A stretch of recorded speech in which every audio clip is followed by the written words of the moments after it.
ने पढ़ा कि जो मेल सेक्स एसेसरी डक्ट होता है जैसे rete testis, Vasa इफ्रेंशिया, epididymis and vas deferens, इनमें स्पर्म्स का स्टोरेज भी होता है और ये स्पर्म को ट्रांसपोर्ट करते हैं outside the body through urethra.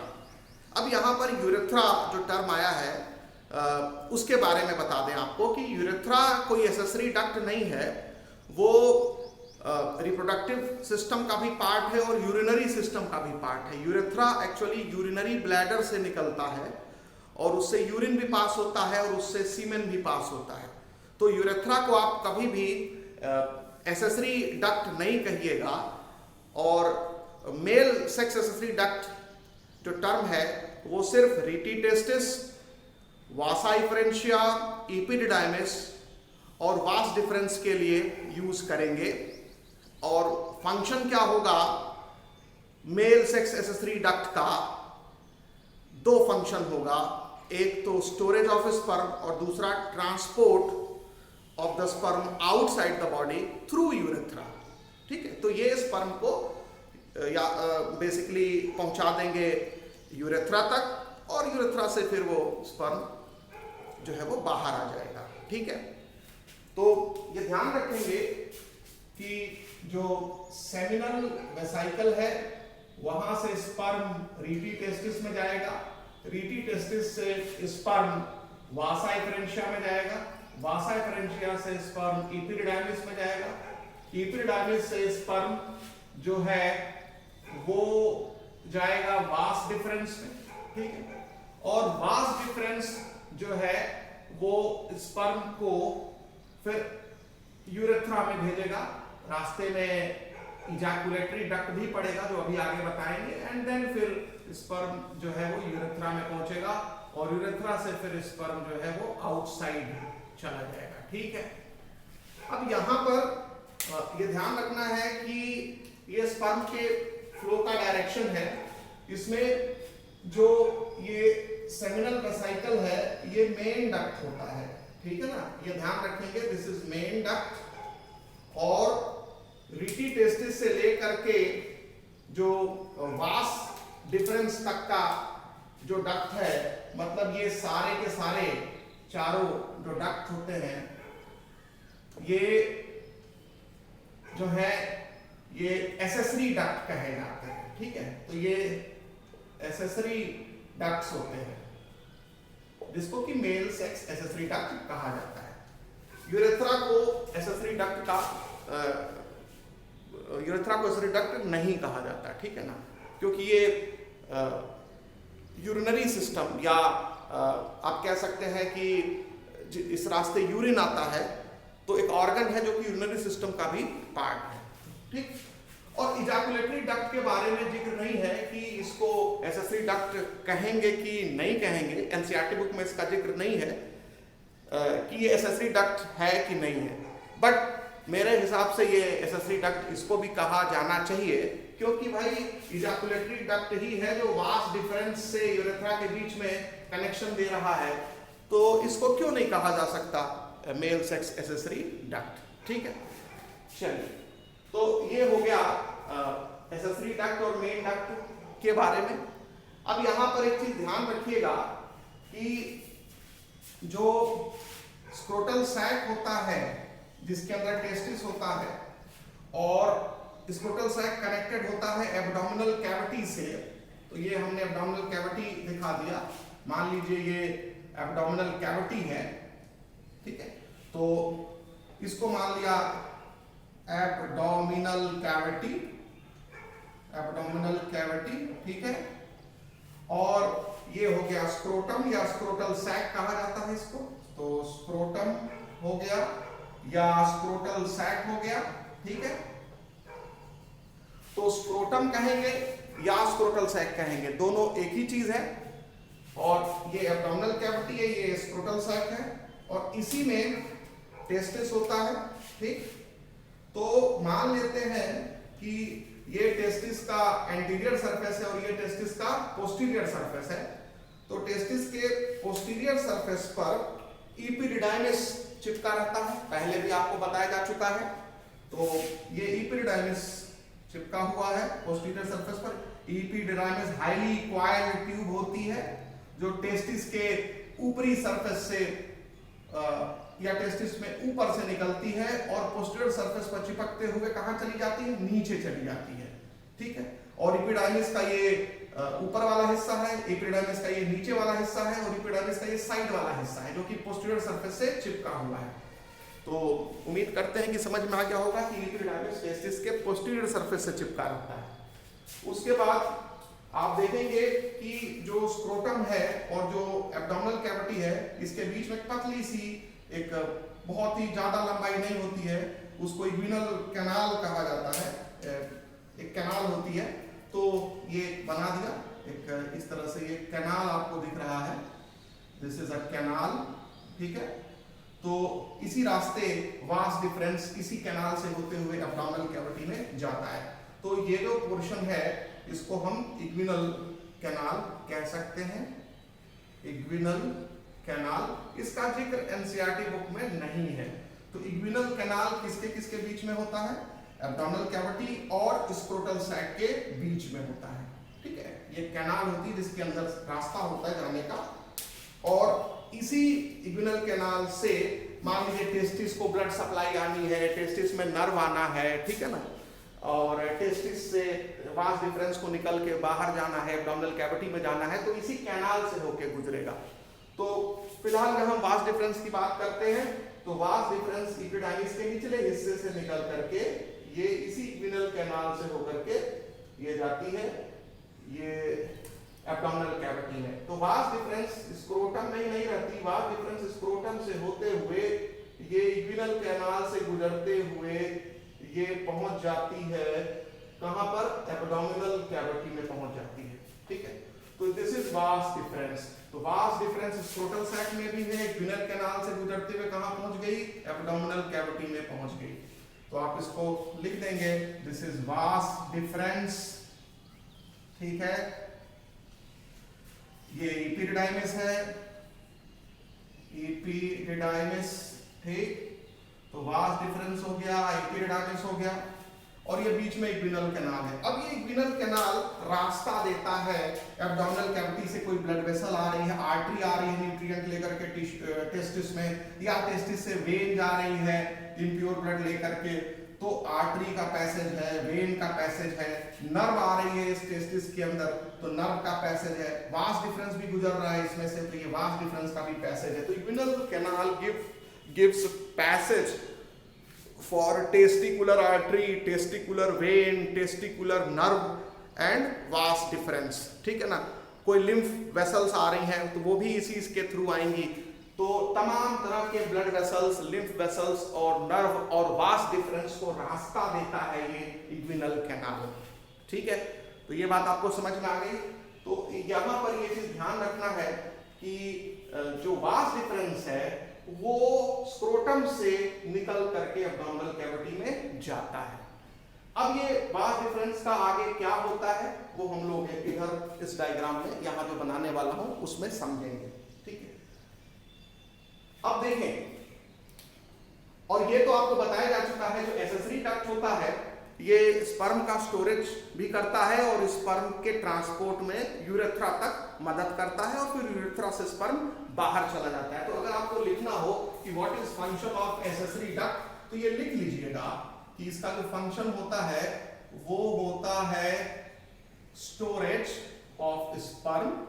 ठीक है, स्टोरेज ऑफ स्पर्म एक तो फंक्शन ये हो गया, और दूसरा फंक्शन जो इसका होता है transport of sperm outside body through urethra, outside body through urethra. ठीक है, तो ये ध्यान रखना है आपको। और मेन डक्ट सेमिनल वेसिकल का क्या काम है, जैसा कि हमने आपको पहले ही बताया हुआ है कि ये स्पर्म का फॉर्मेशन करता है। तो मेन डक्ट का काम होता है स्पर्म फॉर्मेशन, ये आपको बताया जा चुका है, तो इसको ध्यान रखिएगा, बहुत इंपॉर्टेंट है। आते हैं अब हम लोग एक दूसरे डायग्राम से चीजों को समझने की कोशिश करते हैं। यूरेथ्रा यहाँ पर एसेसरी डक्ट नहीं है, क्योंकि ये यूरिनरी सिस्टम का भी पार्ट है, यूरिनरी ब्लैडर से निकलता है। तो हम ऐसे समझने की कोशिश करते हैं। यूरिनरी ब्लैडर एक ट्रायंगुलर स्ट्रक्चर होता है, ऐसे हल्का सा ये ट्रायंगुलर स्ट्रक्चर हमने बना दिया यूरिनरी ब्लैडर का, और ये लंबा सा हमने यूरेथ्रा दिखा दिया। So this is urethra. मैंने जानबूझ करके इसको बड़ा बनाया है ताकि आपको स्पष्ट डायग्राम दिखाई दे सके। तो ये यूरिनरी ब्लैडर एक ट्रायंगुलर स्ट्रक्चर है, ठीक है। अब यहाँ पर आप देखेंगे कि किडनी से यूरिन आता है, किसमें? यूरिनरी ब्लैडर में, तो यूरेटर के थ्रू आता है। तो मान लेते हैं यहाँ कहीं किडनी है और इस किडनी से यूरेटर के थ्रू पतली सी नली होती है, उससे आता है यूरिन। तो ये स्ट्रक्चर हो गया यूरेटर। ऐसे इधर भी होगा यूरेटर, तो दोनों साइड जो है वो यूरेटर खुलेंगे यूरिनरी ब्लैडर में, ठीक है। तो हमें तो मेल रिप्रोडक्टिव सिस्टम पढ़ना है, तो इसमें हमने यूरिनरी सिस्टम नहीं पढ़ना, तो उसके बारे में डिटेल नहीं है, बस केवल यूरेटर यहाँ दिखाना है, इसलिए हमने ये बना दिया है, ठीक है। अब इसके बाद तो आप इसको लिख सकते हैं, यूरेटर है ये, ठीक है, ureter.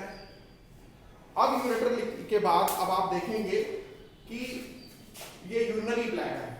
So this is urinary bladder, आप यहां लिख दें यूरिनरी ब्लैडर, ठीक है। यूरिनरी ब्लैडर हो गया। और अब फिर इसको लिख देंगे आप यूरेथ्रा। मान लेते हैं यहाँ से जो है ये इसके नीचे जो भी है ये दैट इज यूरेथ्रा। पूरा ये स्ट्रक्चर जो है ये यूरेथ्रा है, ऊपर से नीचे तक। दिस इज यूरेथ्रा, ये यूरेथ्रा। तो urethra arises from urinary bladder। तो urethra arises from urinary bladder। अब इसके बाद आप देखें इसी स्ट्रक्चर को हम यहाँ प्रोड्यूस करते हैं। अब यहाँ पर ये मान लीजिए टेस्टिस है, ठीक है, ये टेस्टिस है, और टेस्टिस में ये एपिडिडाइमिस वाला पोर्शन है, ये एपिडिडाइमिस आपने बना दिया, ये एपिडिडाइमिस वाला पोर्शन है, और इसी एपिडिडाइमिस वाले पोर्शन से फिर वास डिफरेंस निकलता है, ठीक है। तो वास डिफरेंस हमने बनाया, ये वास डिफरेंस निकलता है, और ये वास डिफरेंस जो है ये ऐसे जाएगा, और ये यूरेटर को ऐसे क्रॉस करते हुए ये यूरिनरी ब्लैडर के ही सरफेस पर, यूरिनरी ब्लैडर के अंदर नहीं जा रहा, ध्यान रखिएगा, यूरिनरी ब्लैडर के सरफेस पर ये रहेगा, ठीक है, ऐसे यूरिनरी ब्लैडर के सरफेस पर रहेगा, लूप बनाएगा एक तरह से, यूरिनरी ब्लैडर के सरफेस पर लूप बनाएगा, और उसके बाद जब ये लूप बनाएगा तो इसी में आ करके सेमिनल वेसाइकल नाम की एसेसरी ग्लैंड खुलेगी एक डक्ट से। तो आप यहाँ पर सेमिनल वेसाइकल बना देंगे, ये सेमिनल वेसाइकल है मान लीजिए, दिस इज सेमिनल वेसाइकल। तो वो सेमिनल वेसाइकल भी एक तरह से यूरिनरी ब्लैडर के पास ही होती है, उसके सरफेस पर चिपकी रहती है, तो ये सेमिनल वेसाइकल हो गया। ऐसे इधर से भी ट्यूब आएगा, तो मैं एक साइड का बना रहा हूं, तो ये सेमिनल वेसाइकल है, ये पतले से डक्ट से आकर के इसमें खुल जाती है, वास डिफरेंस में खुल जाती है, ठीक है। और जब ये वास डिफरेंस में खुल जाती है तो वास डिफरेंस अब आगे बढ़ता है, और आगे बढ़ेगा, और आगे बढ़ करके ये जो डक्ट बनेगी, यहाँ पर ये सेमिनल वेसाइकल अपने डक्ट से खुली है, किसमें खुली है? वास डिफरेंस के डक्ट में। वहां के आगे फिर इस डक्ट को इजाकुलेटरी डक्ट कहेंगे। क्या कहेंगे? इजाकुलेटरी डक्ट कहेंगे। और ये इजाकुलेटरी डक्ट आ करके खुल जाती है, किसमें खुल जाती है? यहीं खत्म हो गई, और ये एक तरह से खुल गई, किसमें खुल गई? यूरेथ्रा में खुल गई। ये डक्ट आकर के घुस जाती है, किसमें? यूरेथ्रा में। तो ये यूरेथ्रा में आके घुस गई, यूरेथ्रा में आ डक्ट आकर के खुल गई। तो यहाँ पर आपको समझ में आ गया कि यूरेथ्रा जो है वो यहाँ से यहाँ तक है, और स्पर्म टेस्टिस में बना, एपिडिडाइमिस में आया, उसके बाद वास डिफरेंस में गया, वास डिफरेंस से होते हुए वो इजाकुलेटरी डक्ट में आया, और इजाकुलेटरी डक्ट के बाद वो यूरेथ्रा में चला गया। तो इजाकुलेटरी डक्ट तक जो है वो एसेसरी डक्ट माना जा सकता है। ठीक है। तो एनसीईआरटी बुक ने वास्ट डिफरेंस लिखा है एसेसरी डक्ट, एपिडाइमिस लिखा है, वासा फ्रेंशिया लिखा है, रेटिटेस्टिस लिखा है, बट मेरे हिसाब से इजैकुलेटरी डक्ट भी एसेसरी डक्ट हुआ, ठीक है। क्योंकि इतना पोर्शन अगर नहीं रहेगा तो स्पर्म पहुंचेगा कैसे यूरेथ्रा तक, और urethra is not accessory duct, ये तो यूरिनरी ब्लैडर से निकला हुआ डक्ट है। मेन ये जो है यूरिन के ट्रांसपोर्ट के लिए बना था, लेकिन अब इसमें स्पर्म भी ट्रांसपोर्ट हो रहा है, ठीक। चलिए, तो इसी तरह से इधर से भी जो इधर वाला टेस्टिस होगा, इधर वाला एपिडाइमिस होगा, इधर वाली वास डिफरेंस होगी, इधर वाली सेमिनल वेसिकल होगी, इधर वाले इजैकुलेटरी डक्ट होगा, दोनों आके खुलेंगे। तो कितने इजैकुलेटरी डक्ट खुलेंगे? 2 इजैकुलेटरी डक्ट आकर के खुलेंगे, ठीक है। तो आपको ध्यान रखना है, ये दो इजैकुलेटरी डक्ट आकर के खुलेंगे यूरेथ्रा में, ठीक है। और ये चीज आपको ध्यान रखना है। और इस सेमिनल वेसिकल जैसे आपने इधर बनाया है, आप चाहें तो सेमिनल वेसिकल आप इधर भी बना सकते हैं। तो दिस इज आल्सो, ये इधर वाला सेमिनल वेसिकल है, ठीक है। तो सेमिनल वेसिकल खुलती है किस डक्ट में? वास डिफरेंस में, ये ध्यान रखना है। और वास डिफरेंस लूप बनाता है यूरिनरी ब्लैडर का। तो वास डिफरेंस जो है वो लूप बनाता है यूरिनरी ब्लैडर का। जैसे देखिए ये लूप बना रहा है, तो वास डिफरेंस लूप बनाता है यूरिनरी ब्लैडर का, ठीक। ऐसे नीचे से आता है, स्क्रोटम से एब्डोमिनल कैविटी में घुसता है, और पेल्विस रीजन में, जो एब्डोमिनल कैविटी का जो निचला हिस्सा होता है पेल्विस रीजन में, वहां पर वो यूरिनरी ब्लैडर के चारों ओर लूप बनाता है उसके सरफेस पर। तो ये आपको ध्यान रखना है चित्र, ठीक है।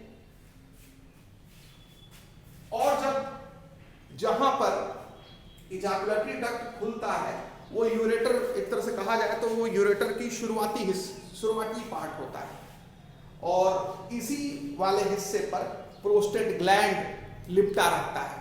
तो आप कह सकते हैं जो दूसरा एसेसरी ग्लैंड है जिसको बोलते हैं प्रोस्टेट ग्लैंड, वो इसी हिस्से को के चारों ओर पाया जाता है, इसी हिस्से को वो लपेटा रहता है। तो ये प्रोस्टेट ग्लैंड है, तो आप इसको प्रोस्टेट ग्लैंड यहां बना देंगे।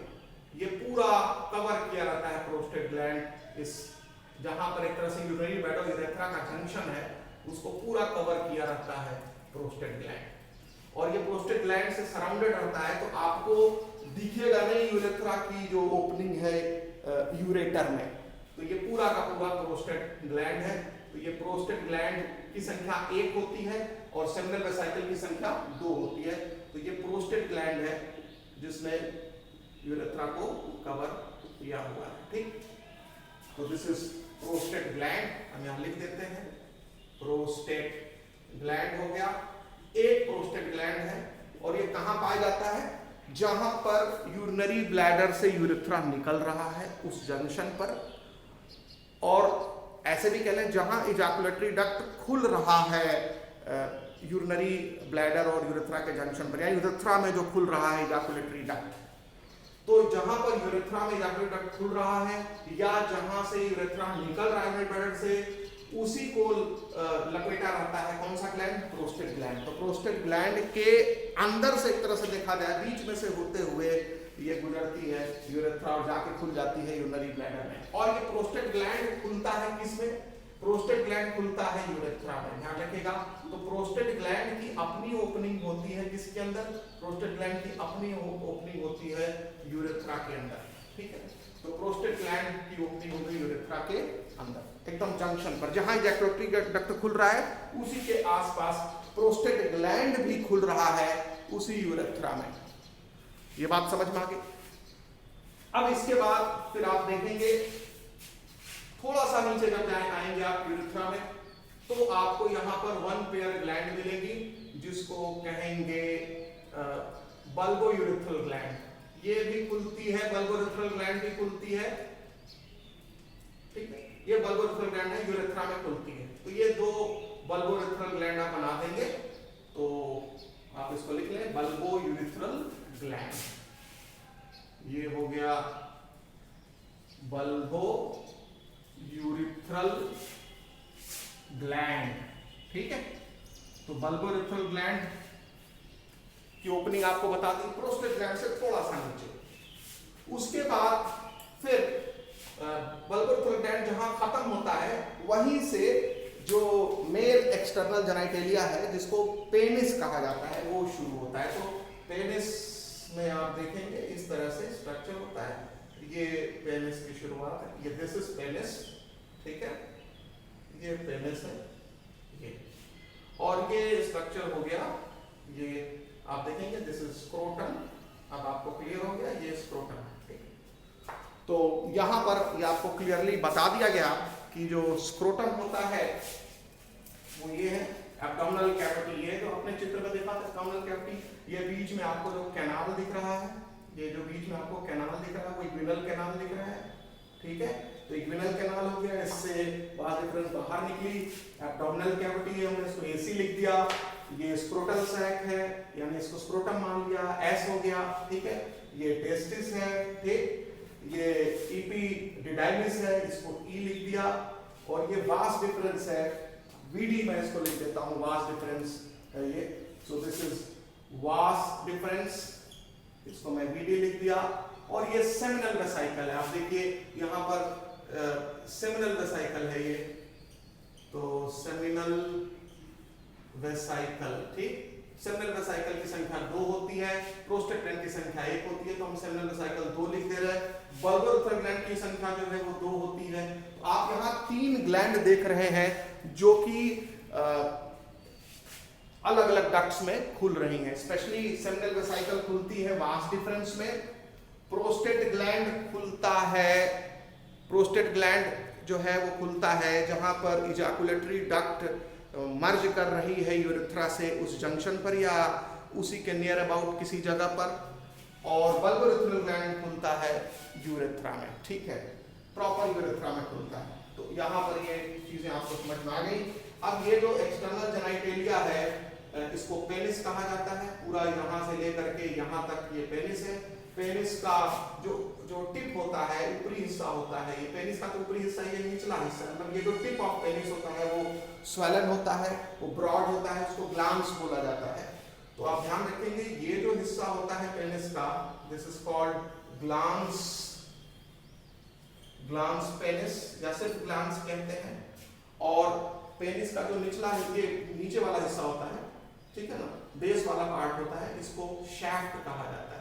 तो पेनिस का ये जो पोर्शन होता है इसको शैफ्ट कहा जाता है, ठीक है, शैफ्ट। तो शैफ्ट और ग्लांस पेनिस दोनों को मिला के हम पेनिस टर्म यूज करेंगे, यानी ये दोनों भी क्या है, पेनिस के पार्ट है। ये टिप वाला पार्ट है, ब्रॉड पार्ट है, स्वेलन पार्ट है, और ये पतला पार्ट होता है टिप के रिस्पेक्ट में और लंबा होता है। और ये पेनिस इज एक्सटर्नल जेनिटेलिया। तो ध्यान रखेंगे पेनिस क्या होता है, ये एक्सटर्नल, यही बाहर से दिखाई देता है, ये सब कुछ अंदर है तो नहीं दिखाई दे रहा, सिर्फ यहां से नीचे दिखाई देता है, ठीक है। तो ये एक्सटर्नल जेनिटेलिया हो गया पेनिस, ठीक। और इसके ऊपर एक स्किन चढ़ी रहती है, ग्लांस के ऊपर, ग्लांस के ऊपर एक स्किन चढ़ी रहती है चारों तरफ से, उसको फोर स्किन कहा जाता है। ये सेक्शन में दिख रहा है, एलएस है, लॉन्जिट्यूडिनल सेक्शन है, तो ये फोर स्किन है, तो इसको आप फोर स्किन लिख लीजिएगा, दिस इज फोर स्किन। तो ये फोर स्किन हो गया, फोर स्किन इसको कहेंगे, या इसी को प्रीप्यूस कहा जाता है, प्रीप्यूस, फोर स्किन और prepuce. So this part is glans, the skin around the glans is called foreskin or prepuce, and this is shaft. तो आप देख रहे हैं कि पेनिस के अंदर से क्या गुजर रहा है, यूरेथ्रा गुजर रहा है, ठीक है। और यूरेथ्रा यूरिनरी ब्लैडर से शुरू हुआ है और पेनिस के अंदर से होते हुए यहाँ खुल जाता है, और यूरेथ्रा का जो ओपनिंग होता है, जो पेनिस के टिप पर होता है, उसको यूरिथ्रल ओपनिंग कहा जाता है, या इसको यूरिथ्रल मीटस भी कहा जाता है। तो यूरिथ्रल मीटस या यूरेथ्रल ओपनिंग भी आप इसको कह सकते हैं, ठीक। तो उम्मीद करते हैं कि डायग्राम आपको समझ में आ गया होगा। तो मैं यहाँ लिख देता हूँ, इस ओपनिंग को क्या कहेंगे, इस ओपनिंग को यूरिथ्रल ओपनिंग कहेंगे, ओपनिंग कहेंगे, या यूरिथ्रल मीटस भी कहेंगे, ठीक है, MEATUS। तो यूरिथ्रल मीटस या यूरिथ्रल ओपनिंग कहा जाएगा। तो ये अरेंजमेंट हो गया जो एसेसरी डक्ट्स होते हैं, और जो एसेसरी ग्लैंड्स होते हैं, 3 एसेसरी ग्लैंड्स दिख रहे हैं, सेमिनल वेसिकल 2, प्रोस्टेट ग्लैंड 1 और बल्बोरेथ्रल ग्लैंड 2। ठीक, ये 3 एसेसरी ग्लैंड्स हो गए। और एसेसरी डक्ट जो है वो टेस्टिस के अंदर भी होते हैं, रीटी टेस्टिस, और इससे निकलता है वासा एफरेंशिया, ये 2 हो गए, और फिर एपिडाइमिस हो गया तीसरा, और वास डिफरेंस हो गया चौथा, और इजैकुलेटरी डक्ट हो गया पांचवा, जिसका जिक्र एनसीईआरटी बुक में नहीं है। एनसीईआरटी बुक में ये 4 का जिक्र है। ठीक है, तो आपको अल्टरनेट को देख करके ध्यान रखना है। अगर इजैकुलेटरी डक्ट भी अल्टरनेट में दिया है तो आपको उसको भी कंसीडर करना पड़ेगा। ये देखिए यहां पर ये जो पेनिस है, इस पेनिस में स्पेशल टिश्यू पाया जाता है, और ये स्पेशल टिश्यू पेनिस के इरेक्शन में हेल्प करता है। ये पेनिस लूज हो जाता है तो छोटा हो जाता है, इरेक्ट होता है तो लंबा और कड़ा हो जाता है, हार्ड हो जाता है। और लंबा और हार्ड होने की वजह से ये आसानी से वजाइना के अंदर जा करके स्पर्म को रिलीज कर सकता है, सीमेन को रिलीज कर सकता है, तो उसको इंसेमिनेशन कहते हैं। तो पेनिस का इरेक्ट होना इंसेमिनेशन के लिए जरूरी है। तो जिन लोगों में पेनिस का इरेक्शन नहीं हो पाता है उनको इम्पोटेंट कहा जाता है। ठीक है, तो ध्यान रखिएगा कि पेनिस जो है उसकी लंबाई घटती और बढ़ती रहती है। लंबाई जब घटेगी यानी पेनिस जो है वो इरेक्ट नहीं है, लंबाई जब बढ़ गई तो वो पेनिस इरेक्ट हो गया है। और इसमें ब्लड फ्लो जब बढ़ता है, ब्लड ज्यादा भर जाता है इसके टिश्यूज में, स्पेशल टिश्यू में, तो पेनिस इरेक्ट हो जाता है। तो ध्यान रखिएगा कि पेनिस कंटेन्स, जो पेनिस है वो उसको मेल एक्सटर्नल जेनाइटेलिया कहा जाता है, एक्सटर्नल जेनाइटेलिया इसको कहेंगे। ठीक है, और पेनिस में स्पेशल टिश्यू होता है, और ये जो स्पेशल टिश्यू होता है हेल्प्स इन इरेक्शन, ये इरेक्शन में हेल्प करता है। ठीक है, हेल्प्स इन इरेक्शन, और जब पेनिस का इरेक्शन होगा तभी जो है वो इंसेमिनेशन होगा। ठीक है, और तभी इसके बाद इंसेमिनेशन होगा। इंसेमिनेशन आपको पहले ही बता चुके हैं, इंसेमिनेशन का मतलब क्या होता है। इवेंट ऑफ रिप्रोडक्शन में transfer of sperm into female genital tract, specially in vagina. ठीक है, और ये पेनिस के मदद से होता है। ठीक है, तो ये हो गया। और पेनिस का जो टिप होता है जिसको ग्लांस बोलते हैं, ये इनलार्ज होता है, काफी बड़ा होता है। तो ये ध्यान रखेंगे, enlarge end of penis is called glans. तो पेनिस का जो इनलार्ज एंड होता है, enlarge end is called glans. ठीक है, या उसी को ग्लांस पेनिस भी कहा जाता है। ठीक है, हमने वहां बता दिया है। और ग्लांस जो है वो एक लूज फोल्ड से कवर्ड रहता है, स्किन का फोल्ड होता है उससे कवर्ड रहता है। तो ध्यान रखेंगे कि is covered by a loose fold of skin, और glans is covered by a loose fold of skin. उसी को एनसीईआरटी बुक में फोर स्किन लिखा है, फोर स्किन लिखा है, जो हमने भी यहां बताया फोर स्किन। इसी को प्रीप्यूस कहा जाता है, PREPUCE। तो फोर स्किन का ही दूसरा नाम है प्रीप्यूस। ठीक है, तो ये एक्सटर्नल जेनाइटेलिया के बारे में आपको इतनी जानकारी चाहिए। ठीक, अब इसके बाद जो दूसरी जो चीज आपको ध्यान रखनी है, एक तो हो गया कि penis is male external genitalia. ठीक, और अब यहां जो हमने मेल एसेसरी ग्लैंड्स का जिक्र किया है कि मेल रिप्रोडक्टिव सिस्टम में कौन कौन से एसेसरी ग्लैंड्स होते हैं, उनके बारे में कुछ पॉइंट लिख लीजिए। मेल एसेसरी ग्लैंड्स, ठीक है, और ये जो मेल एसेसरी ग्लैंड होते हैं इनसे सेमिनल प्लाज्मा बनता है। ठीक है ना, ये ध्यान रखना है। तो सेमिनल प्लाज्मा बनता है, ये भी आपको भूलना नहीं होगा। तो लिखें मेल एसेसरी ग्लैंड्स में, मेल एसेसरी ग्लैंड्स में, तो आपको एक्सटर्नल जेनाइटेलिया का पता चल गया। मेल रिप्रोडक्टिव सिस्टम में हमने बोला था कि वन पेयर टेस्टिस होता है। ठीक, एसेसरी डक्ट्स होते हैं, फिर एसेसरी ग्लैंड्स होते हैं, फिर एक्सटर्नल जेनाइटेलिया होता है।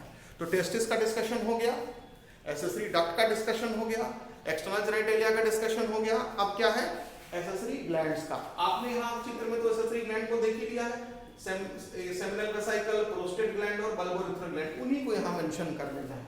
तो मेल एसेसरी ग्लैंड्स में 3 हैं,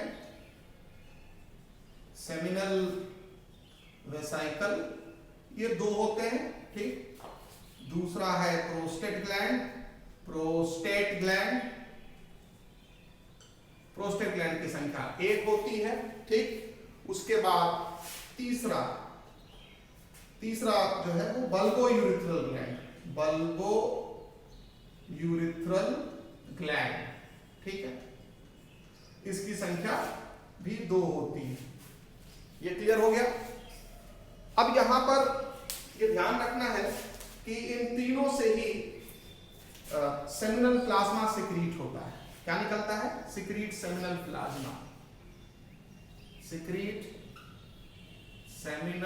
प्लाज्मा।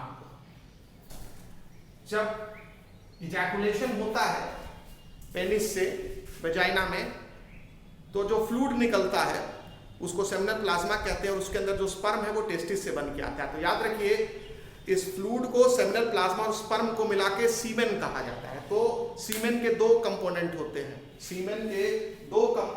हैं, यहां मैं आपको लिख दे रहा हूं, सीमेन शब्द जो है इसके 2 कंपोनेंट होते हैं। एक तो स्पर्म जो कि टेस्टिस से बन के आता है, और दूसरा होता है सेमिनल प्लाज्मा। क्या होता है बेटा? Seminal plasma. तो सेमिनल प्लाज्मा इस मेल एसेसरी ग्लैंड से सिक्रीट होता है, यानी सेमिनल वेसिकल, प्रोस्टेट ग्लैंड और बल्बोरेथ्रल ग्लैंड, ये तीनों ही मिलकर के सेमिनल प्लाज्मा प्रोड्यूस करते हैं, ठीक। और इसी सेमिनल प्लाज्मा में स्पर्म तैरता है, इसी सेमिनल प्लाज्मा में स्पर्म रहता है जो कि टेस्टिस से बन के आता है, ठीक। तो स्पर्म को सप्लाई कौन किया? टेस्टिस। और सेमिनल प्लाज्मा यानी स्पर्म इधर से बन के आया, और जब यहां पहुंचा तो पहली बार सेमिनल वेसिकल ने सेमिनल प्लाज्मा सिक्रीट किया, फिर जब यहां पहुंचा तो प्रोस्टेट ग्लैंड ने सेमिनल प्लाज्मा सिक्रीट किया, जब और आगे फ्लूइड पहुंचा तो यहां बल्बोरेथ्रल ग्लैंड से भी सेमिनल प्लाज्मा प्रोड्यूस हुआ। यानी इधर से भी सेमिनल प्लाज्मा आया, प्रोस्टेट ग्लैंड से भी सेमिनल प्लाज्मा छोड़ा गया, और बल्बोरेथ्रल ग्लैंड से भी सेमिनल प्लाज्मा छोड़ा गया। यानी सेमिनल प्लाज्मा रिलीज करते हैं तीनों ही एसेसरी ग्लैंड्स।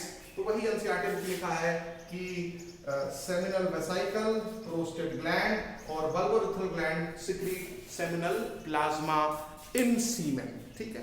तो सीमेन के 2 component, sperm and seminal plasma. Clear हो गया? तो सेमिनल प्लाज्मा बन के आता है एसेसरी ग्लैंड से। अब यहां ध्यान रखेंगे, जो बल्बोरेथ्रल ग्लैंड होता है उसका एक और काम होता है। इससे जो सिक्रीशन निकलता है बल्बोरेथ्रल ग्लैंड से, वो यूरेथ्रा की दीवार पर एक लाइनिंग सिक्रीट करता है, ठीक है, लुब्रिकेट करता है यूरेथ्रा की दीवार पर। तो इससे जो भी लिक्विड निकलेगा यूरेथ्रा की दीवार पर यूरिन के वजह से जो एसिडिटी थी उसको वो रिमूव कर देगा। यानी एक तरह से ये म्यूकस सिक्रीट करता है, स्लिपरी सब्सटेंस सिक्रीट करता है, और साथ में ये एसिडिटी को भी रिमूव करता है। यूरिन के वजह से, यूरिन के पास होने की वजह से जो यूरेथ्रा की दीवार पर एसिडिटी आ गई है, वो बल्बोरेथ्रल ग्लैंड से जो म्यूकस निकलता है वो नीचे उतरते हुए उस एसिडिटी को रिमूव करता है। तो ये ध्यान रखेंगे कि बल्बोरेथ्रल ग्लैंड का काम क्या होता है? Helps in lubrication of penis, इसको एनसीईआरटी बुक लिखती है, और ये एसिडिटी को भी रिमूव करता है। तो आप लिख लेंगे कि it also helps in lubrication of penis. It also helps in lubrication of penis, especially penis में जो यूरेथ्रा वाला पार्ट होता है, अंदर की जो दीवार है यूरेथ्रा की, उसको लुब्रिकेट करने में हेल्प करता है, ठीक है ना। तो it helps in lubrication of penis. और यहाँ एक और चीज हमने बताया कि यूरेथ्रा की जो इनर वॉल होती है, जो लाइनिंग होती है, उसकी एसिडिटी को भी रिमूव करता है। और एसिडिटी कहाँ से आती है? यूरिन के वजह से, क्योंकि यूरिन का पीएच जो होता है वो स्लाइटली एसिडिक होता है, ठीक है ना। पीएच 7 से थोड़ा सा कम होता है, अगर आप पढ़ेंगे यूरिनरी सिस्टम में पढ़े होंगे तो उस एसिडिटी को रिमूव करना, क्योंकि जो स्पर्म होते हैं वो एसिडिक एनवायरनमेंट में सर्वाइव नहीं कर सकते, ठीक है, ये ध्यान रखना है आपको। तो बल्बोरेथ्रल ग्लैंड का एक और काम होता है, ये पेनिस के लुब्रिकेशन में हेल्प करता है, यानी कि जो यूरेथ्रा की दीवार है उसको लुब्रिकेट करता है, और इधर से जब म्यूकस बाहर आता है तो ये पूरा जो ग्लैंड्स हिस्सा है वो भी लुब्रिकेट हो जाता है। तो इसलिए एनसीईआरटी बुक लिखती है कि it helps in lubrication of penis. अच्छा, जो दूसरी इंपॉर्टेंट पॉइंट है जो आपको याद रखना है कि सेमिनल प्लाज्मा में होता क्या है।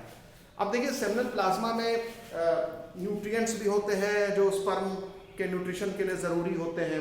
सेमिनल प्लाज्मा में आयंस भी होते हैं, तो वो चीज़ आपको मेंशन कर लेना है कि सेमिनल प्लाज्मा में क्या क्या चीज़ होती है। तो seminal plasma rich in fructose, calcium and certain enzymes, तो एनसीईआरटी बुक ने मेंशन किया है। तो सेमिनल प्लाज्मा में होता क्या है, तो आप यहाँ लिख लेंगे कि सेमिनल प्लाज्मा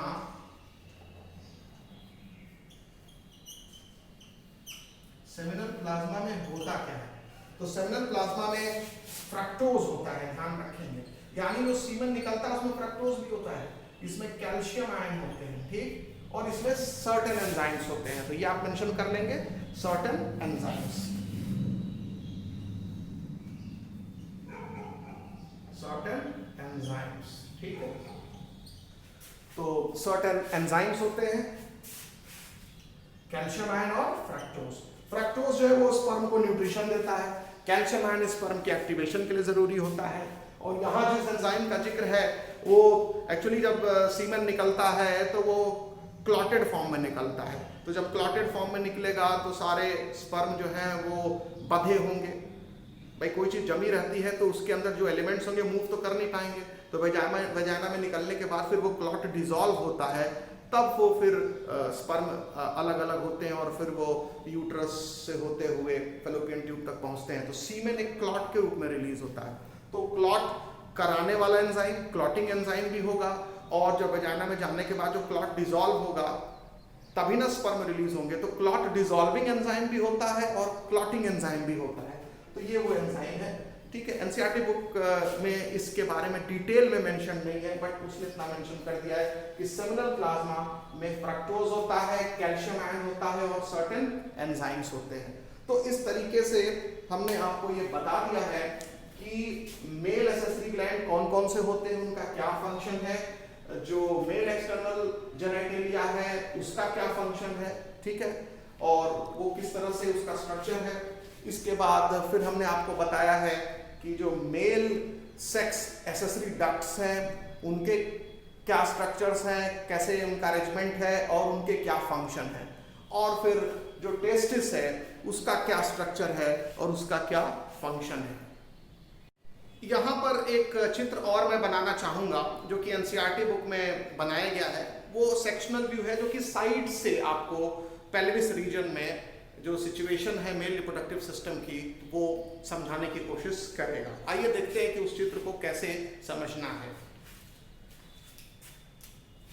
देखिए, ये मान लेते हैं ये यूरिनरी ब्लैडर है, ठीक है, ये यूरिनरी ब्लैडर है और ये यूरिनरी ब्लैडर है और इससे ये यूरेथ्रा निकला है और यूरेथ्रा इस तरह से जाता है, ये ध्यान रखिएगा, ये यूरेथ्रा है।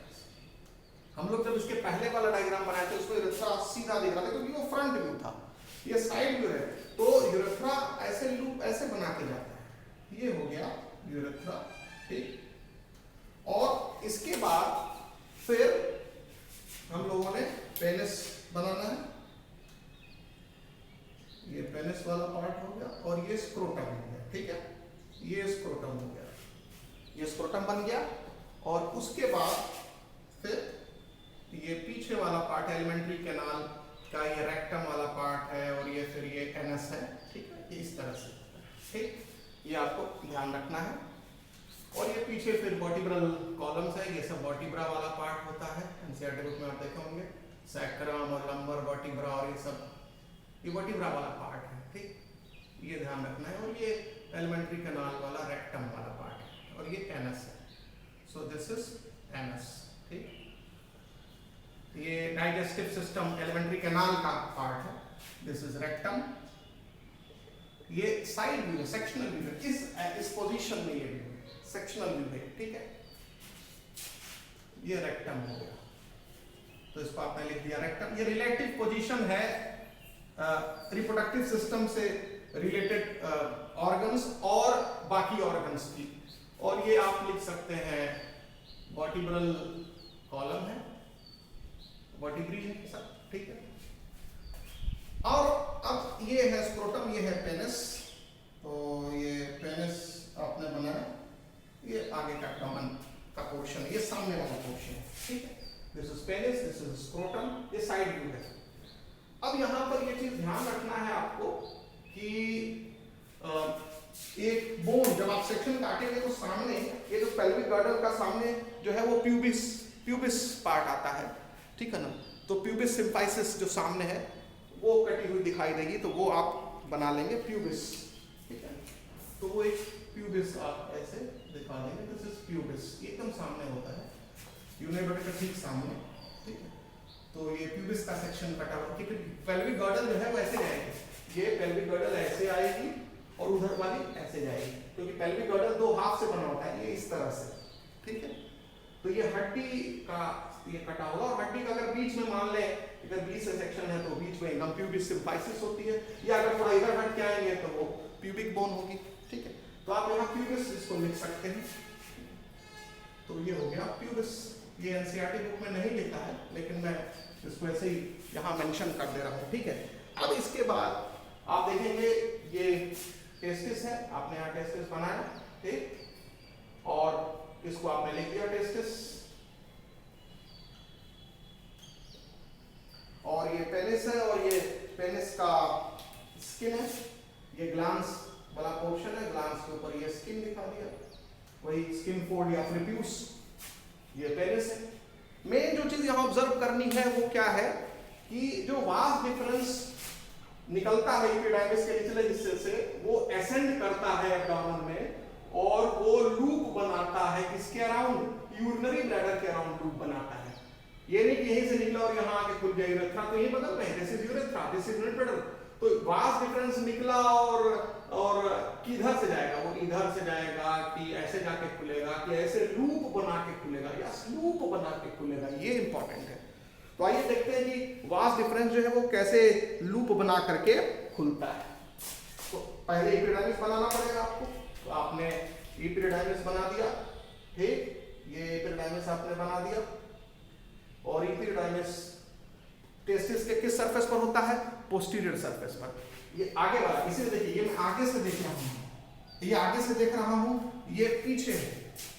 तो आगे वाला सरफेस जो है वो एंटीरियर है, और पीछे वाला सरफेस क्या है, पोस्टीरियर है। तो ये पोस्टीरियर सरफेस है,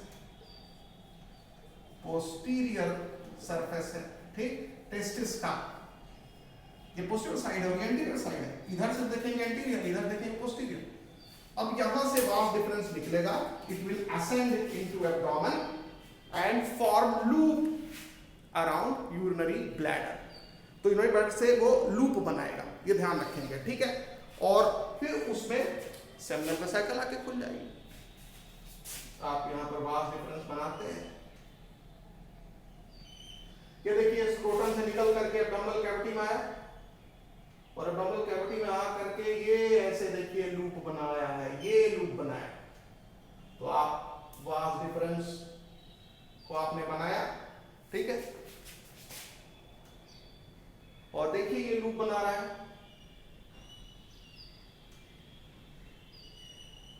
ये वास्ट डिफरेंस, ये प्यूबिक बोन के आगे से, मतलब आप प्यूबिस के आगे से ये ध्यान रखना है, ये लूप बनाता है, ठीक है। और ये यूरिनरी ब्लैडर को लूप करते हुए फिर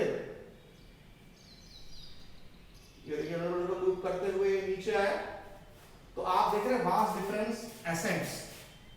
तो आप देखेंगे कि vas deferens ascends in abdomen and forms loop around किसके, urinary bladder। तो vast difference ascends in abdomen and forms loop around urinary bladder। It vast difference ascends in abdomen and forms loop around urinary bladder। So this is urinary bladder। तो ध्यान रखना है, ये urinary bladder है, urinary bladder है, और इसमें ये आप देखेंगे कि यूरेटर आकर के खुलता है। कहां से आके खुलता है? ये किडनी से आके खुलता है। ये यूरेटर है, ये किडनी से आ रहा है, यूरिन आ रहा है और यहाँ यूरिन कलेक्ट होता है, यूरिन फिर यूरेथ्रा के रास्ते बाहर निकल आता है। सो यहाँ तक आप मानिए ये यूरिनरी ब्लैडर है, इसके बाद क्या है? ये यूरेथ्रा। तो आपको ये बात समझ में आ गई, जो इंपॉर्टेंट चीज यहाँ डिस्कस करनी थी, ठीक है ना। अब उसके बाद इसमें सेमिनल वेसाइकल खुलेगा एक छोटे से डक्ट के मदद से। तो आप ये सेमिनल वेसाइकल दिखा देंगे और ये इसकी पतली सी डक्ट होगी, बहुत ही छोटी सी डक्ट होगी। दिस इज सेमिनल वेसाइकल, तो इसको हम सेमिनल वेसाइकल या एसवी लिख लेंगे, ठीक है। और ठीक, और उसके बाद फिर ये इजाकुलेटरी डक्ट के मदद से खुलेगा और सॉरी एक छोटे से डक्ट की मदद से खुलेगा और ये फिर आगे डक्ट जो है इजाकुलेटरी डक्ट कहा जाएगा इसको। और ये इजाकुलेटरी डक्ट बनते हुए फिर इसी देखिए यूरेथ्रा में खुल रहा है। तो दिस इज इजाकुलेटरी डक्ट, इसको हम ईजे लिख सकते हैं, ईडी सॉरी, इजाकुलेटरी डक्ट। तो ईडी मतलब हो गया इजाकुलेटरी डक्ट, ठीक है ना, इजाकुलेटरी डक्ट। तो वास डिफरेंस के आगे कौन सी डक्ट होती है? इजाकुलेटरी डक्ट। ये जाकर के देखिए यूरेथ्रा में खुल रही है और इजाकुलेटरी डक्ट और वास डिफरेंस के बीच में सेमिनल वेसाइकल खुल रहा है अपने छोटे से डक्ट के मदद से, ठीक है। और उसके बाद फिर आपको क्या करना है? प्रोस्टेट ग्लैंड दिखा देना है। एक प्रोस्टेट ग्लैंड आप दिखा देंगे। ये प्रोस्टेट ग्लैंड पूरा इजाकुलेटरी डक्ट को लेते हुए पूरा सराउंड करता है यूरेथ्रा को। This is prostate gland, this is prostate gland, ये प्रोस्टेट ग्लैंड है, ठीक है। तो आप जो प्रोस्टेट ग्लैंड देख रहे हैं, ये प्रोस्टेट ग्लैंड है यूरेथ्रा के एक बड़े हिस्से को और इजाकुलेटरी डक्ट के एक बड़े हिस्से को क्या कर दिया है? घेर लिया है, सराउंड कर लिया है। So this is prostate gland, prostate gland, ठीक। तो प्रोस्टेट ग्लैंड हो गया, आपको प्रोस्टेट ग्लैंड समझा दिया गया क्या होता है। और उसके बाद फिर इसके प्रोस्टेट ग्लैंड से थोड़ा सा ही नीचे आपको बल्बोयूरेथ्रल ग्लैंड दिखाना पड़ेगा, ठीक है। ये बल्बोयूरेथ्रल ग्लैंड दिखा देंगे। So this is bulbourethral gland, ये आपको बना लेना होगा, ठीक है। So this is bulbourethral gland. एक इस साइड में होता है, उस साइड में होता है, लेटरल साइड में होते हैं। तो इसको हम बीयू ग्लैंड लिख देते हैं शॉर्ट में, बल्बोयूरेथ्रल ग्लैंड। तो ये हो गया जो देख रहे हैं आप, ये इसको प्रोस्टेट ग्लैंड कहेंगे। एक बार मैं फिर से लिख देता हूं प्रोस्टेट ग्लैंड, ताकि साफ आप देख सकें। ये सेमिनल वेसाइकल है, ये प्रोस्टेट ग्लैंड है और ये बल्बोयूरेथ्रल ग्लैंड है, ये साइड व्यू है। और उसके बाद ये यूरेथ्रा का पोर्शन है और इसी पेनिस वाले पार्ट में, ये जो पेनिस वाला पार्ट होता है, इसी पेनिस वाले पार्ट में एक टिश्यू होता है, स्पेशल टिश्यू होता है। ये मान लेते हैं वो स्पेशल टिश्यू है। वो जो स्पेशल टिश्यू है वो पेनिस वाले पार्ट में होता है, जिसकी वजह से पेनिस इरेक्ट होता है, ठीक है ना। तो ये पेनिस वाले हिस्से में स्पेशल टिश्यू है, आप ऐसे लिख दीजिए, एनसीईआरटी बुक में नहीं बनाया है। स्पेशल टिश्यू है इन पेनिस और इसमें ब्लड सप्लाई जब बढ़ जाती है तो पेनिस का इरेक्शन होता है, ठीक है ना।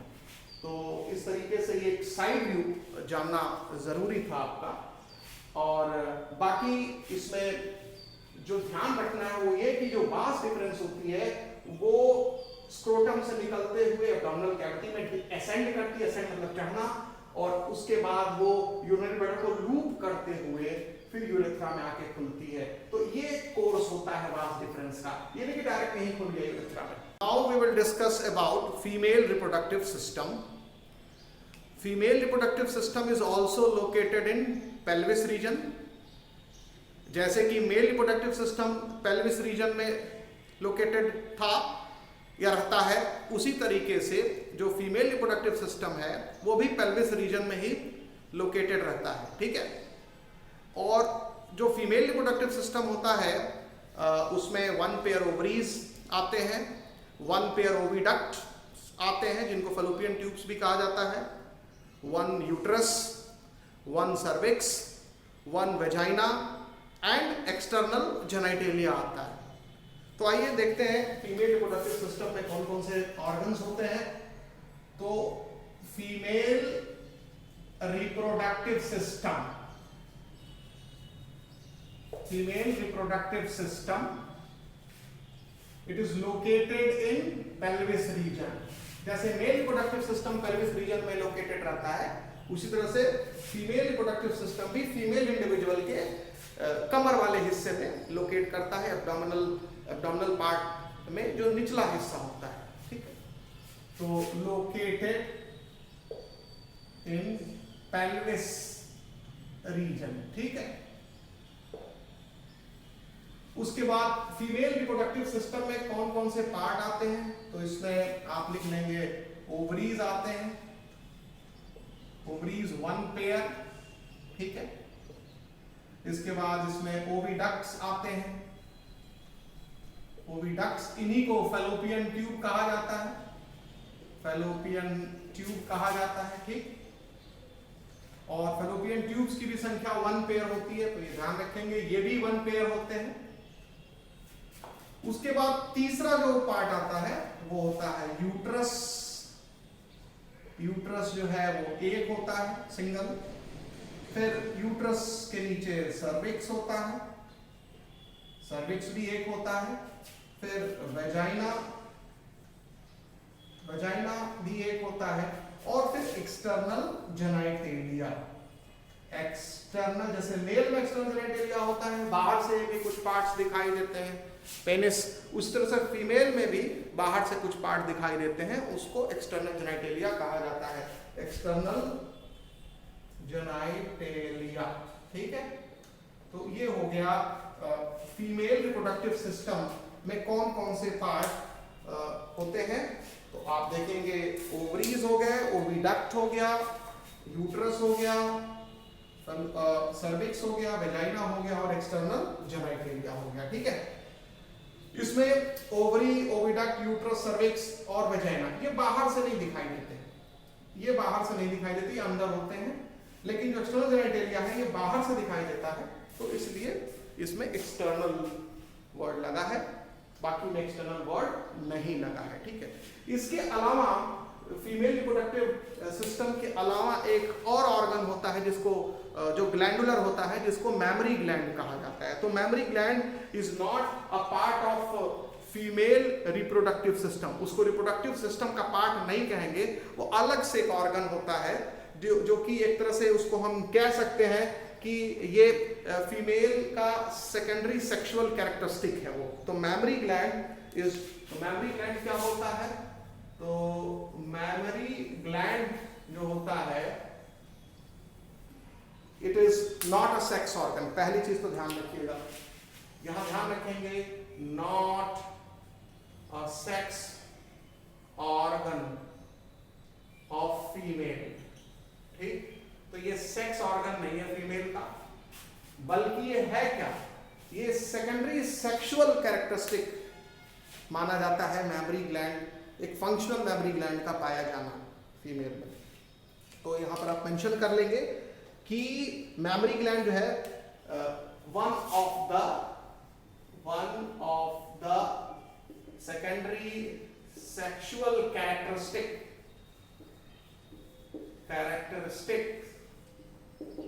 इन फीमेल्स, ठीक है। तो ये one of the secondary sexual characteristics in female, ये आपको ध्यान रखना है, ठीक। अब फीमेल की आवाज अगर पतली हो गई तो आवाज का पतला होना कहां से, लैरिंक्स से।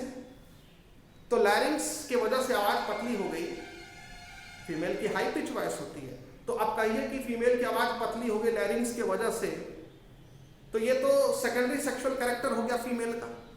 लेकिन ये कोई लैरिंक्स, उसका मतलब सेक्स ऑर्गन थोड़ी तो हो गया फीमेल का। वो फीमेल को फीमेल बनाने की कोशिश कर रहा है, ठीक है, फीमेल जैसा दिखाने की कोशिश कर रहा है। लैरिंक्स से आवाज पतली आ रही फीमेल में, तो आप समझ जाते हैं कि आवाज फीमेल की, एक इंडिकेट कर रहा है फेमिनिन प्रॉपर्टी को। तो कोई भी चीज जो फेमिनिन प्रॉपर्टी को इंडिकेट करे वो सेक्स ऑर्गन थोड़ी ना हो जाता है, ठीक है। ये जो सेक्स ऑर्गन्स होते हैं ये फीमेल की प्रॉपर्टी को एक्सपोज करते हैं, फीमेल की प्रॉपर्टी के लिए जिम्मेदार है, लेकिन इनका रोल सेक्स में है ना। जो रिप्रोडक्टिव इवेंट्स है उसमें इनका रोल है, ठीक है। गैमीट बनाना, हार्मोन सिक्रीट करना, ठीक है, जो रिप्रोडक्टिव साइकिल है उसके लिए रिस्पॉन्सिबल होना, ये सब काम होता है इनका। Mammary gland is not a sex organ. Mammary gland में तो मिल्क बनता है, वो तो बेबी को फीड करने के लिए फीमेल जो है मिल्क प्रोड्यूस करती है अपने मैमरी ग्लैंड के जरिए, ठीक है ना। तो चाइल्ड केयर में ये तो हेल्प करता है।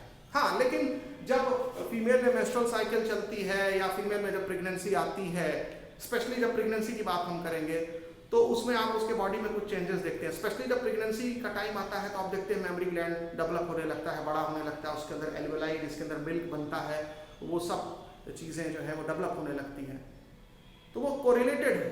तो एनसीईआरटी बुक इसको लिखता है कि जो मेमोरी ग्लैंड है along with female reproductive system is integrated, दोनों का इंटीग्रेशन रहता है, ठीक है ना। तो इसको आप मेंशन कर लेंगे कि the mammary gland along with female reproductive system are integrated structurally and functionally, ठीक है। to support, यहां पर आप मेंशन कर लेंगे, to support the process of ovulation, fertilization, pregnancy, birth and child care। तो यहां मेंशन कर लेना होगा mammary gland along with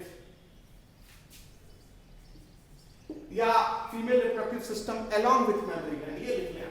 तो female reproductive system along with memory gland are integrated structurally and functionally, ठीक है, structurally and functionally, integrated structurally and functionally to support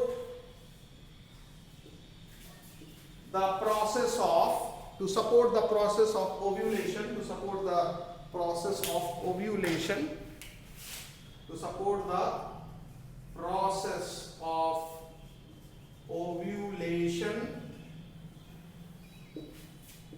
fertilization, ठीक है, to support the process of ovulation, fertilization, pregnancy, भाई इसके बाद pregnancy होगी तो pregnancy, ठीक है, फिर birth, parturition, birth and child care, ठीक है ना। तो ये कंप्लीट जो है एक अंडरस्टैंडिंग आपको डेवलप करनी है कि जो फीमेल रिप्रोडक्टिव सिस्टम होता है और जो मेमोरी ग्लैंड है ये दो अलग अलग चीज है। वरना अगर मेमोरी ग्लैंड पार्ट होता फीमेल रिप्रोडक्टिव सिस्टम का तो इंटीग्रेशन की क्या जरूरत पड़ती, ठीक। तो इसलिए सवाल आता है कि क्या मेमोरी ग्लैंड को फीमेल में हम फीमेल रिप्रोडक्टिव ऑर्गन मानेंगे? नहीं, मेमोरी ग्लैंड तो मेल में भी होता है, लेकिन मेल में नॉन फंक्शनल होता है, मतलब उसमें मिल्क नहीं बनता, ठीक। तो ये ध्यान रखना। अब हम लोग पहले ओवरी के बारे में डिस्कशन करेंगे। ओवरी जो है वो प्राइमरी फीमेल सेक्स ऑर्गन है। जैसे मेल में प्राइमरी सेक्स ऑर्गन टेस्टिस होता है, वैसे ही फीमेल में प्राइमरी सेक्स ऑर्गन ओवरी होता है। प्राइमरी सेक्स ऑर्गन वो सेक्स ऑर्गन है जो गैमीट बनाते हैं और हार्मोन सिक्रीट करते हैं, जो कि सेकेंडरी सेक्सुअल कैरेक्टर के लिए रिस्पॉन्सिबल होता है उस इंडिविजुअल के। तो ओवरी से भी हार्मोन्स निकलते हैं जो कि फीमेल कैरेक्टर को डेवलप कराने में हेल्प करते हैं। आप पढ़े होंगे तमाम स्टेरॉयड हार्मोन्स हैं जो ओवरी से निकलते हैं, उसमें एस्ट्रोजन बहुत इंपॉर्टेंट है जो कि फीमेल के सेकेंडरी सेक्सुअल कैरेक्टर के लिए रिस्पॉन्सिबल होता है। और जो दूसरे हार्मोन्स निकलते हैं जैसे प्रोजेस्टेरॉन है, ठीक। और ओवरी में ओवा भी बनता है ओजेनेसिस के प्रोसेस द्वारा। तो ओवरी क्या है? ये प्राइमरी सेक्स ऑर्गन है फीमेल में। तो ओवरीज में ये तो आपको पहले ही पता है कि वन पेयर होता है और इसी को हम प्राइमरी सेक्स ऑर्गन कहेंगे ऑफ फीमेल, ठीक। और प्राइमरी सेक्स ऑर्गन जब कहा जाता है तो आपको पहले ही पता है कि उस ऑर्गन को प्राइमरी सेक्स ऑर्गन कहेंगे जो गैमीट भी बनाए और हार्मोन्स भी सिक्रीट करे। तो इससे गैमीट फॉर्मेशन भी होता है, तो इससे गैमीट का फॉर्मेशन भी होता है और हार्मोन का सिक्रीशन भी होता है, हार्मोन सिक्रीशन, ये हार्मोन भी बना करके सिक्रीट करते हैं। अब जो हार्मोन सिक्रीट करते हैं वो बहुत सारे मैक्सिमम में स्टेरॉयडल हार्मोन्स ही होते हैं, स्टेरॉयडल हार्मोन्स, ठीक है मोस्टली। अब स्टेरॉयडल हार्मोन्स में आगे हम लोग जिक्र करेंगे, फिर भी यहां लिख देते हैं एस्ट्रोजेंस हैं, प्रोजेस्टेरॉन है, मेन हार्मोन जो है वो एस्ट्रोजन है, ठीक, एस्ट्रोजेंस निकलते हैं और ये एस्ट्रोजन जो है वो secondary sexual character of female के लिए रिस्पॉन्सिबल है, ठीक है। प्रोजेस्टेरॉन में निकलता है, वो सब आगे जिक्र होगा। और गैमीट फॉर्मेशन में आपको मालूम है ये ओवा का फॉर्मेशन करते हैं, फॉर्मेशन ऑफ ओवा, तो ओवा बनाते हैं ओवरीज।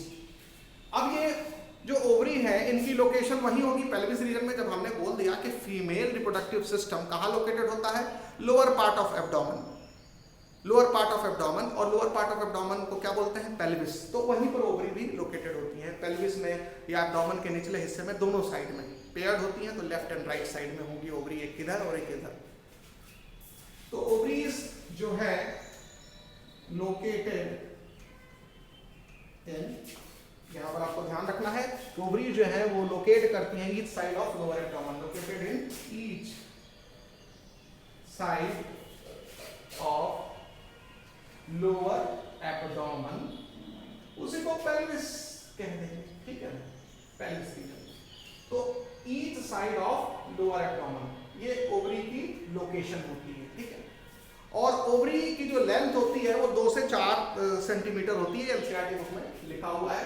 तो जो ओवरी की लेंथ होती है, अच्छा लोकेशन देख ले, मान लीजिए ये पेल्विस रीजन है लोअर, ठीक है ना, ये पेल्विस रीजन, ये एब्डोमेन वाला पार्ट है, ये मान लीजिए पूरा एब्डोमेन पार्ट है, ये डायाफ्राम है, ठीक है ना, ये ऊपर थोरैक्सिक कैविटी है, नीचे एब्डोमिनल कैविटी है, तो एब्डोमेन में नीचे की तरफ आता है, ठीक है। तो जो लोअर एब्डोमेन होता है ये मान लेते हैं लोअर एब्डोमेन है, ये लोअर एब्डोमेन है, ऐसे मान लेते हैं, ये पूरा एब्डोमेन हो गया।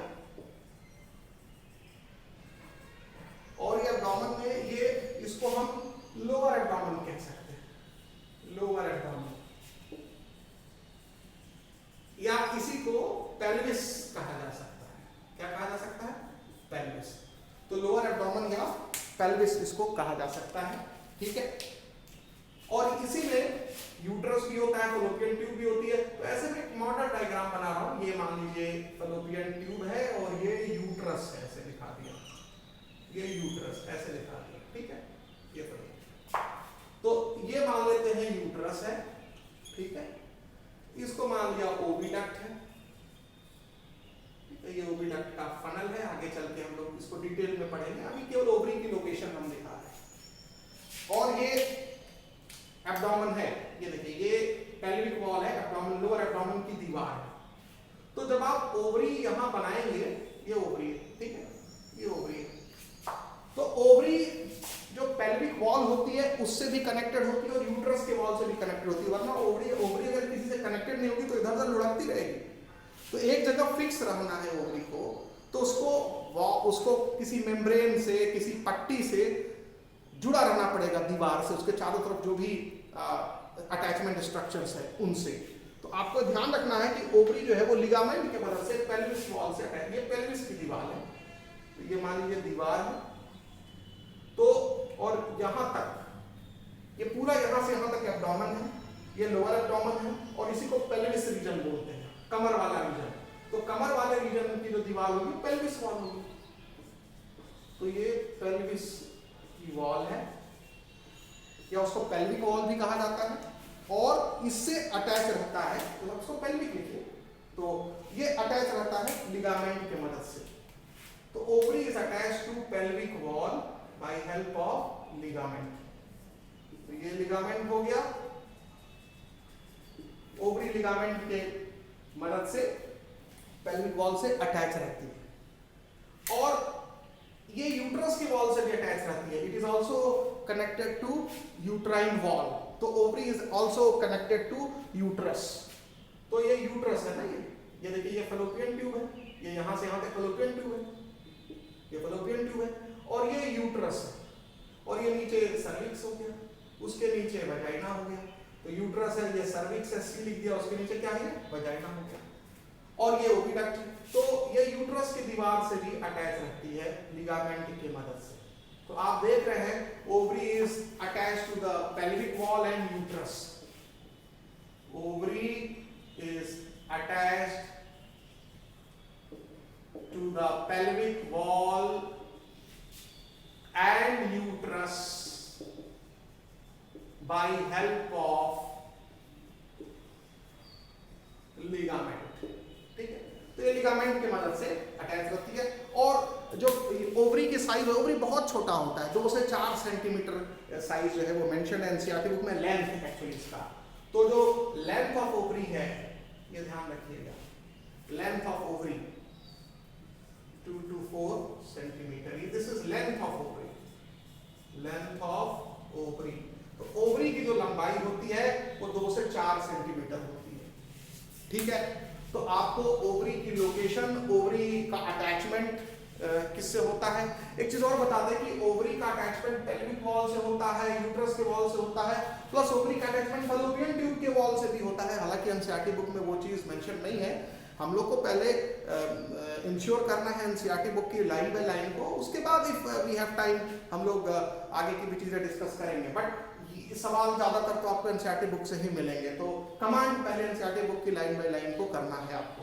तो ये चीज हो गया कि यूट्रस के साथ या पेल्विक वॉल के साथ ओवरी का अटैचमेंट होता है। अब ओवरी का अगर आप स्ट्रक्चर देखें तो ओवरी एक एपिथेलियल कवरिंग से घिरी रहती है, और उस एपिथेलियल कवरिंग के अंदर जो भी कुछ होता है उसको स्ट्रोमा कहा जाता है, ओवेरियन स्ट्रोमा कहा जाता है। तो आप ये मेंशन कर लेंगे कि थिन एपिथेलियम सराउंड्स ओवरी। तो ये मान लीजिए ओवरी है, ठीक है, एक एपिथेलियम की पतली सी कवरिंग ओवरी को सराउंड करती है, ठीक है।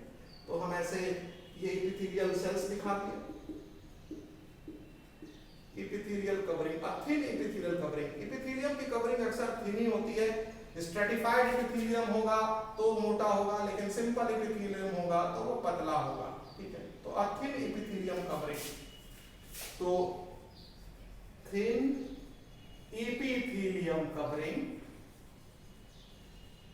Epithelium covering on ovary. Ovary के ऊपर एक पतली सी एपिथेलियम की कवरिंग होती है, ठीक है, और उसके अंदर जो भी कुछ होता है उसको बोलते हैं स्ट्रोमा। तो ये बात आप ध्यान रखेंगे कि इट इनक्लोजेस द स्ट्रोमा। तो ये वाला जो पार्ट आप देखते हैं उसको स्ट्रोमा कहा जाता है, और स्ट्रोमा में भी 2 पार्ट होता है। तो thin epithelium covering on ovary surrounds the stroma.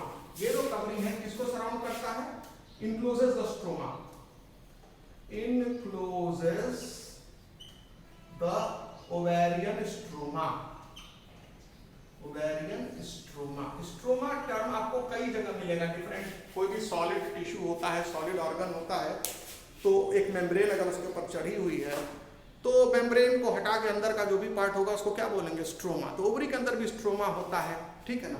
तो ओवेरियन स्ट्रोमा को घेरे रखता है, ये पूरा का पूरा स्ट्रक्चर स्ट्रोमा है, जिसको सराउंड किया हुआ है एपिथेलियम, ठीक है ना।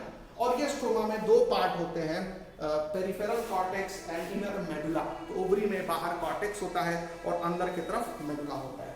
तो स्ट्रोमा जो पार्ट है ओवरी का, जो स्ट्रोमा वाला पार्ट है ओवरी का, ठीक है ना, इसमें 2 पार्ट होता है, कॉर्टेक्स और मेडुला, ठीक है ना। इसमें 2 पार्ट होता है, कॉर्टेक्स एंड मेडुला, ठीक है, ये ध्यान रखना है। तो बाहर की तरफ कॉर्टेक्स होगा और अंदर की तरफ मेडुला। तो ये बाहर जो आउटर स्ट्रोमा होता है, ऐसे कह लीजिए, उसको कहते हैं कॉर्टेक्स, ठीक। और जो इनर स्ट्रोमा होता है उसको कहते हैं मेडुला। तो आउटर स्ट्रोमा को कॉर्टेक्स कहेंगे और इनर स्ट्रोमा को मेडुला कहेंगे। और जो इनर स्ट्रोमा होता है उसको मेडुला कहा जाता है, ठीक है ना, ये मेडुला है। तो आउटर स्ट्रोमा जो ओवरी में होगा दैट इज कॉर्टेक्स, ठीक है, और इनर स्ट्रोमा होगा उसको medulla. So this part is medulla, this part is medulla, ये पूरा मेडुला वाला पार्ट है ओवरी में, ठीक है। और जो बाहर वाला पार्ट है वो ओवरी का, उसको कहेंगे कॉर्टेक्स।